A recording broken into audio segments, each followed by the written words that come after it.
Hello అందరికీ, నేను మీ సిపోరా Mahi. So ఇది ఏంటి ఇట్లుంది అనుకుంటున్నారా? దీని పేరు వజ అంటారండి. వజ కొమ్ము అంటారు. అయితే ఇది చిన్నపిల్లలకి ఇస్తే పాలు అనేది తొందరగా అరుగుతాయి, ఇంకా మాటలు కూడా చక్కగా వస్తాయండి.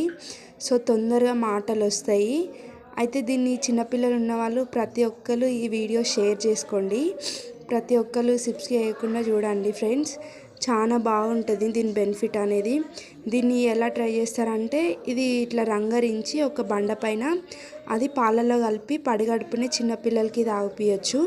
అలానే కొంచెం ముసలి వాళ్ళు ఉంటేనేమో, ఇంట్లో పెద్దవాళ్ళు ఉంటే అట్లా తాగిపియండి. లేదంటేనేమో చేతికి కట్టండి ఫ్రెండ్స్. చూపిస్తాను నేను కట్టి. చూస్తున్నారు కదా ఫ్రెండ్స్, మా చిన్నోడికి అయితే కట్టిన అలా అయితే నోట్లో పెట్టుకొని దాన్ని నోట్లో పెట్టుకున్నప్పుడల్లా రసం అయితే మింగుతుంటారు. మాటలు చాలా చక్కగా వస్తాయి. Thank you for watching.